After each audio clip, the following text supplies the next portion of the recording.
नमस्कार सभी को। आज हम ऊष्मा के बारे में अध्ययन करेंगे। ऊष्मा का साधारण भाषा में अर्थ होता है गर्मी। ऊष्मा या ऊष्मीय ऊर्जा। ऊष्मा या ऊष्मीय ऊर्जा ऊर्जा का एक रूप है जो ताप के कारण होता है, वस्तु के तापमान के कारण होता है। ऊर्जा के अन्य रूपों की तरह ऊष्मा का भी प्रवाह होता है, यानी कि ऊष्मा भी एक स्थान से दूसरे स्थान पर गमन करती है।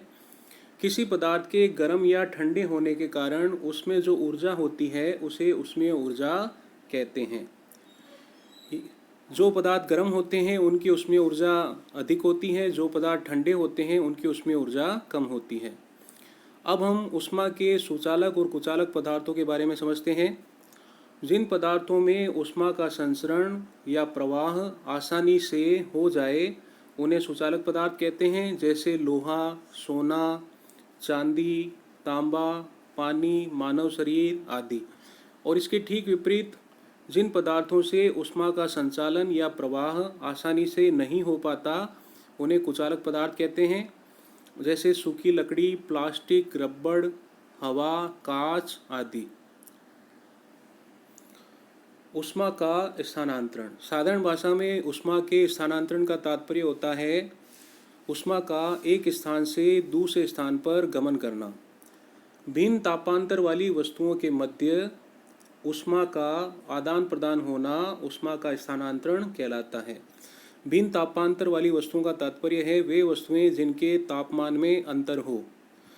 ऊष्मा स्थानांतरण के लिए तापांतर आवश्यक है, यानी कि वस्तुओं और स्थलों के मध्य तापमान में अंतर होना अत्यंत आवश्यक है। ऊष्मा का स्थानांतरण जो है वो उच्च ताप से निम्न ताप की ओर होता है, यानी कि गर्म क्षेत्र से ठंडे क्षेत्र की ओर ऊष्मा का स्थानांतरण होता है। वस्तुओं के मध्य तापांतर का मान जितना अधिक होता है ऊष्मा का स्थानांतरण भी उतना ही अधिक होता है। ऊष्मा स्थानांतरण की 3 विधियां होती है। पहली चालन, दूसरी संवहन और तीसरी विकिरण। अब हम इन तीनों विधियों के बारे में विस्तार से समझेंगे। सबसे पहले चालन। इस विधि द्वारा ऊष्मा का संचरण प्रायः ठोसों में होता है। इस विधि द्वारा ऊष्मा का संचरण करने के लिए पदार्थ के कणों को अपना स्थान परिवर्तित नहीं करना पड़ता, यानी कि पदार्थ के जो कण होते हैं वो स्थिर रहते हैं, बल्कि प्रत्येक कण जो है वो अपने आगे वाले कण को कंपनों के द्वारा ऊष्मा को स्थानांतरित कर देते हैं। किसी पदार्थ की इस विधि द्वारा ऊष्मा स्थानांतरण की क्षमता को पदार्थ की चालकता कहते हैं। चालन के द्वारा ठोस पदार्थों में ऊष्मा के संचरण या स्थानांतरण को समझने के लिए हम उदाहरण से समझते हैं, जो कि चित्र में दर्शाया गया है। ये एक धातु की पट्टी है, ये एक मोमबत्ती है। इस धातु की पट्टी को इस मोमबत्ती के जरिए गर्म किया जाता है। धातु की पट्टी के इस छोर को जब मोमबत्ती से गर्म करते हैं तो धातु की पट्टी का ये जो छोर जो होता है ये ऊष्मा को पाकर तुरंत गर्म हो जाता है, यानी कि धातु की पट्टी के इस छोर के जो कण होते हैं वो गर्म हो जाते हैं ऊष्मा पाकर। फिर ये ऊष्मा को अपने से आगे स्थित कणों को स्थानांतरित कर देते हैं। आगे के कण अपने से आगे स्थित कणों को ऊष्मा का स्थानांतरण कर देते हैं। इस प्रकार से ये क्रिया जो है वो निरंतर चलती रहती है और एक समय ऐसा आता है कि धातु की पट्टी का ये जो छोर जो होता है इस पर स्थित जो पदार्थ के कण जो होते हैं वो भी ऊष्मा पाकर गर्म हो जाते हैं और संपूर्ण धातु की जो पट्टी जो होती है वो गर्म हो जाती है। इस प्रकार से ठोसों में चालन के द्वारा ऊष्मा का संचरण होता है। संवहन।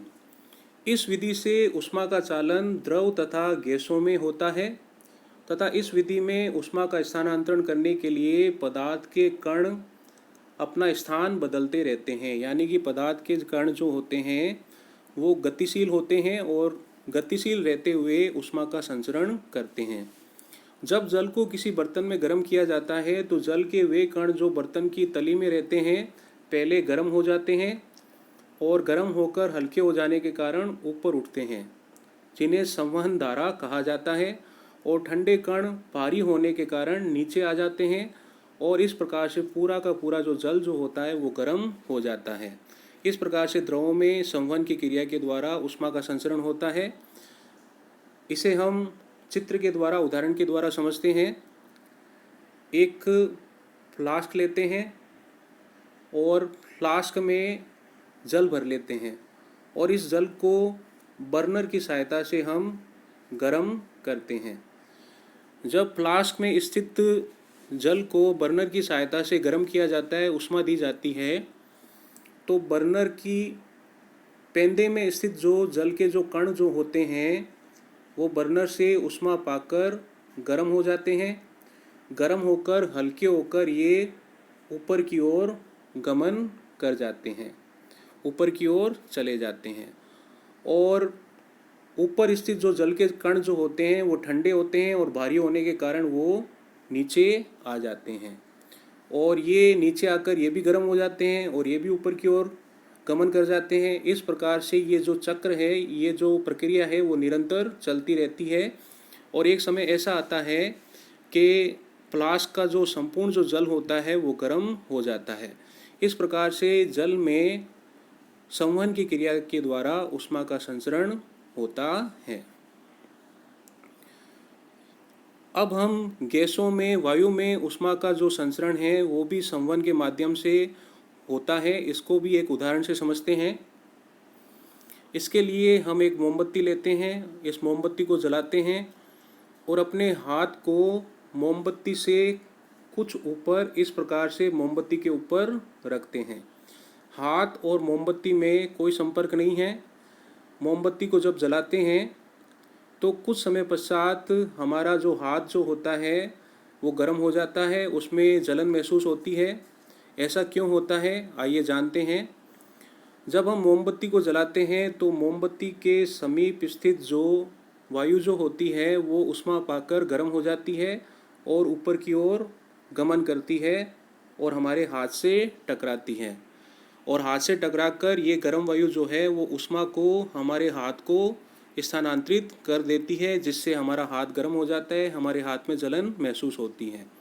इसके साथ साथ जो आसपास की जो ठंडी वायु जो होती है वो इस गर्म वायु का स्थान ले लेती है और वो भी गर्म होकर ऊपर की ओर गमन कर जाती है।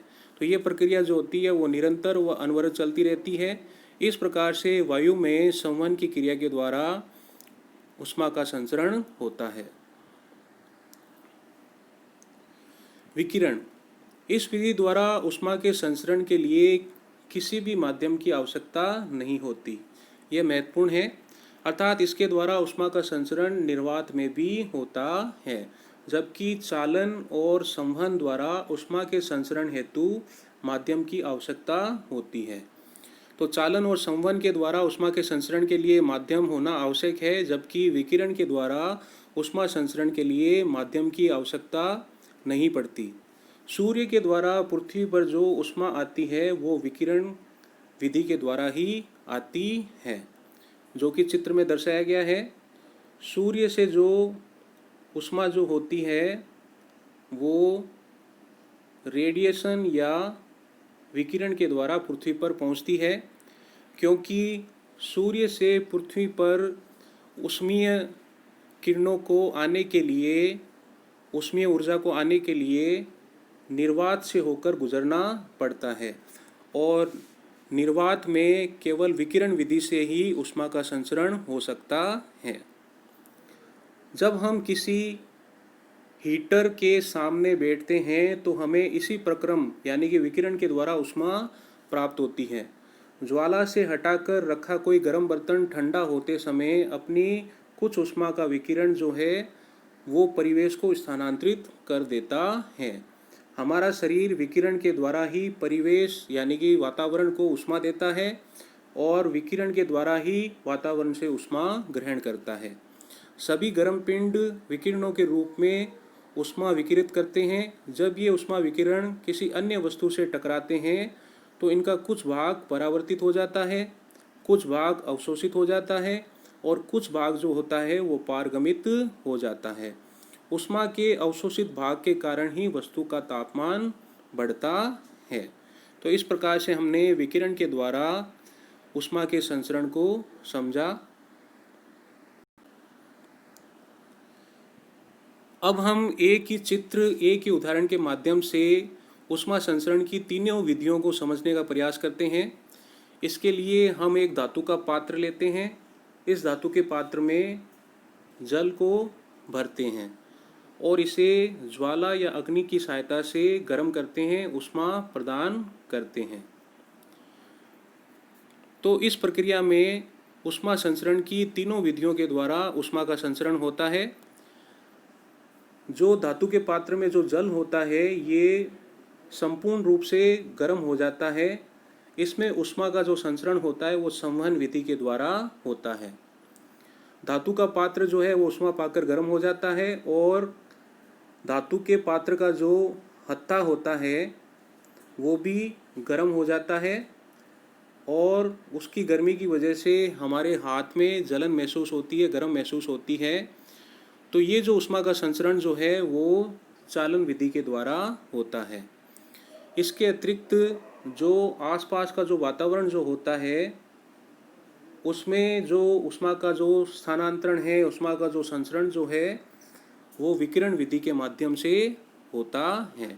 तो इस प्रकार से इस प्रक्रिया में संवहन, चालन और विकिरण तीनों विधियों की सहायता से ऊष्मा का संचरण दर्शाया गया है।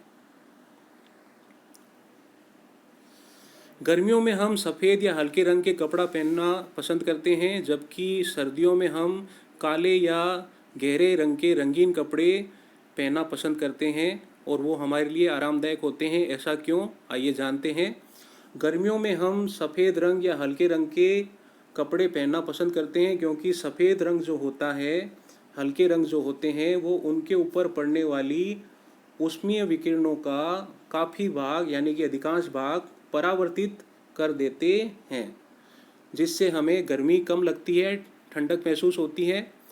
इसके विपरीत ठंड के दिनों में काले या रंगीन कपड़े जो हैं वो काफ़ी आरामदायक रहते हैं क्योंकि गहरे रंग के जो कपड़े जो होते हैं वो अपने ऊपर पड़ने वाले सूर्य के विकिरण की अधिकांश मात्रा को अवशोषित कर लेते हैं, जिससे हमें गर्मी मिलती है, ऊष्मा प्राप्त होती है और ठंड में हमारा बचाव हो जाता है। सर्दी के मौसम आते ही हम गर्म या ऊनी कपड़े पहनना शुरू कर देते हैं। ऐसा क्यों? सर्दी का मौसम आते ही हम गर्म या ऊनी कपड़े पहनना शुरू कर देते हैं। इसका वैज्ञानिक कारण है कि ऊन जो होती है वो ऊष्मा की कुचालक होती है तथा ऊन के रेशों के बीच में बहुत सारी हवा जो होती है वो भी ठहर जाती है। हवा जो होती है वो ऊन से भी अधिक ऊष्मा की कुचालक होती है, इसलिए हमारे शरीर से पैदा होने वाली ऊष्मा जो होती है वो विकिरण की सहायता से शरीर से बाहर नहीं निकल पाती। ऊन के वस्त्र और शरीर के बीच में भी वायु की परत बन जाती है और इस वायु की परत की होने की वजह से शरीर से जो ऊष्मा जो होती है वो विकिरण की वजह से विकिरण विधि के द्वारा बाहर नहीं निकल पाती। इसलिए ऊनी कपड़े पहनने से हमें गर्मी का एहसास होता है और ठंड से हमारा बचाव हो जाता है। इस प्रकार से हमने ऊष्मा और ऊष्मा संचरण के बारे में विस्तार से अध्ययन किया। जय हिंद, जय भारत, धन्यवाद।